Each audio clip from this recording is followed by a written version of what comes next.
नमस्कार किसान भाइयों, स्वागत है आपका चैनल एग्री आकाश पे। किसान भाइयों, धान में कल्ले कैसे बढ़ाएं, इस टॉपिक पे आपने कई सारे वीडियोज देखे होंगे, कई लोगों से सलाह भी ली होगी और कई तरह की खादों का प्रयोग भी किया होगा। लेकिन हर साल आपको जो धान का कल्ला है वो उतना नहीं बढ़ पाता जितना कि आपको चाहिए। अगर ये समस्या आपकी है तो आपको टेंशन लेने की कोई ज़रूरत नहीं है, क्योंकि इस वीडियो में मैं आपको बताने वाला हूँ धान में कल्ले बढ़ाने के 5 तरीके। अगर इन 5 तरीक़ों में से आप कोई सा भी तरीका अपनाते हैं तो आपका जो खेत है उसमें आप देखेंगे काफ़ी ज़्यादा कल्ले हो गए हैं। तो इस वीडियो को आप पूरा देखिएगा। एग्री आकाश चैनल पर आप पहली बार आए हैं, चैनल को सब्सक्राइब कर लीजिएगा, क्योंकि इस चैनल पर मैं आपके लिए खेती बाड़ी से जुड़ी हुई ऐसी महत्वपूर्ण वीडियो बनाता रहता हूं। चलिए शुरू करते हैं। किसान भाइयों, जो हमारा सबसे पहला तरीका है कल्ले बढ़ाने का वो है सही खाद प्रबंधन। जी हाँ किसान भाइयों, खाद तो आप बहुत तरह की डालते हैं, लेकिन एक खाद का भी एक डोज होता है। कब कौन सी खाद डालनी है वो सही तरीका आपको नहीं पता होता है। चलिए उसके बारे में जानते हैं। किसान भाइयों, धान की रोपाई के 20 से 25 दिन के अंदर आपके खेत में कल्ले फूटने लगते हैं। उस समय आपको पोषक तत्वों की काफ़ी ज़्यादा ज़रूरत होती है। उस समय खेत में किसान भाइयों आप क्या करें कि पहला काम पानी निकाल दें। ध्यान रखें खेत में नमी बना के रखें, लेकिन पानी निकाल दें।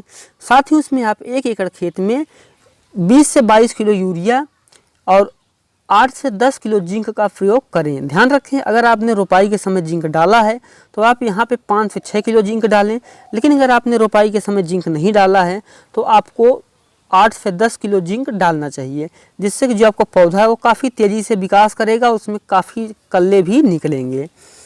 किसान भाइयों, और अब हम बात करते हैं अपना दूसरे उपाय की। जो हमारा दूसरा उपाय है वो है सगारिका का प्रयोग। किसान भाइयों, सगारिका एक जैविक खाद है जो कि समुद्र के शैवाल से बनी है, ये तो आप जानते होंगे। किसान भाइयों, धान में कल्ले निकालने के लिए आपको चाहे दानेदार सगारिका का प्रयोग करें या फिर आप लिक्विड सगारिका का भी प्रयोग कर सकते हैं। सगारिका एक समुद्र शैवाल से बनाई गई खाद है, यानी जैविक खाद है, ये तो आप जानते ही हैं।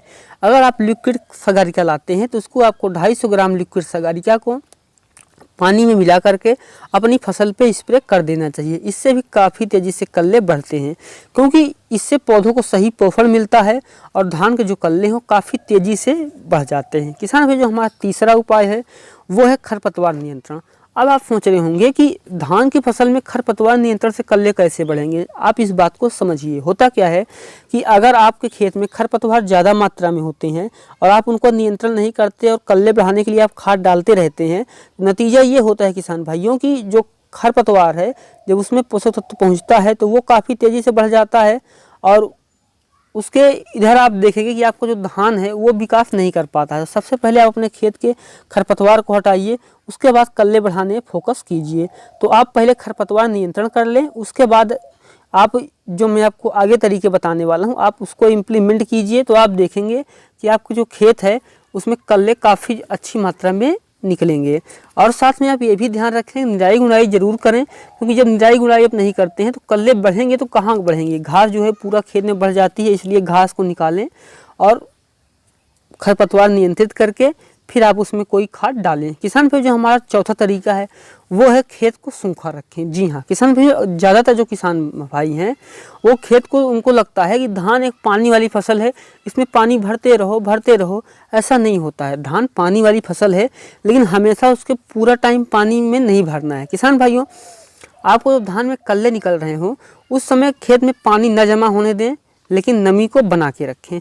जब धान की जड़ों पे किसान भाइयों धूप और ऑक्सीजन नहीं पहुंच पाती है तो जड़ें जो है वो कम बढ़वार करती हैं, इसलिए आपको उसमें धूप भी लगने देना है और ऑक्सीजन भी लगने देना है। उसके बाद इस क्या होगा कि जो जड़ें हैं वो तेज़ी से बढ़वार शुरू कर देंगी। कुछ दिन में आप देखेंगे कि जो छोटी जड़ें हैं वो बड़ी हो जाएंगी, उसमें बड़े कल्ले भी निकलेंगे और आपका जो खेत है वो कल्लों से भर जाएगा। किसान भाइयों, और जब आप इसको ऐसा करें साथ में आप ये भी देखें कि नमी होती रहनी चाहिए। अगर नमी नहीं है तो आप उसकी हल्की सिंचाई रखें और खेत को खाली रखें। इससे भी आपका जो कल्ला है वो काफ़ी तेज़ी से बढ़ेगा। ध्यान रखें कि ये जो खेत को खाली रख रहे हैं आप, ये खाद डालने के बाद ही आप ऐसा करें। किसान भाई, हमारा जो 5वां तरीका है वो है खेत में पाटा लगाएं। किसान भाई, यह जो तरीका है ये पूरी तरीके का फ्री है, इसमें आपको कोई भी पैसा खर्च नहीं करना है। किसान भाई, धान रोपाई के 15 से 20 दिनों बाद जब आप अपने खेत में 10 से 15 फीट का एक बांस ले लीजिए और उसको आप इधर उधर रस्सी के सहारे बांध लीजिए और उसको पाटा बना दीजिए। पाटा को हमारे यहाँ अवधी भाषा में हिंगा कहते हैं, आपके यहाँ क्या कहते हैं वो आप हमें कमेंट सेक्शन में बताइएगा। किसान भाइयों, उसमें आप पूरब से पश्चिम या फिर दाएं से बाएं ऐसे इसको आप शुरू कर सकते हैं और उसको आप पाटा लगा सकते हैं। इससे धान की जो जड़ है धान की उसको झटका लगता है और इससे यह फ़ायदा होता है कि जो हल्की जड़ें हैं उनको भी आगे बढ़ने का मौका मिलता है और आपका जो खेत है किसान भाइयों उसमें काफ़ी ज़्यादा कल्ले भी निकल आते हैं। और जो एक फ़ायदा इसका और भी होता है कि जो सुंडी है लगने वाली वो भी इससे गिर जाती है और मर जाती है। तो एक बार पाटा लगाएं और ध्यान रखें कि एक बार सीधी दिशा में पाटा लगाने के बाद आपको दूसरी दिशा में उल्टी दिशा में भी उसको वहाँ पाटा लगा देना चाहिए, जिससे क्या होगा कि एक बार आप पूरा पश्चिम गए हैं तो फिर पश्चिम से पूरब आ जाइए। इससे जो आपका पौधा है उसको भी नुकसान नहीं होगा और आपका जो कल्ले हैं वो भी बढ़ जाएंगे। किसान भाइयों, इन 5 तरीकों में से आपको कौन सा तरीका ज़्यादा अच्छा लगा वो आप हमें कमेंट सेक्शन में बताइएगा। चैनल पे पहली बार आए हैं एग्री आकाश चैनल को सब्सक्राइब कर लीजिएगा, क्योंकि इस चैनल पर मैं आपके लिए खेती बाड़ी से जुड़ी हुई ऐसी महत्वपूर्ण वीडियो बनाता रहता हूँ। इन स्क्रीन पे आपको प्लेलिस्ट मिल जाएगी, आप वहाँ पे जा करके धान की खेती की सारी जानकारी ले सकते हैं। वीडियो देखने के लिए आपका धन्यवाद।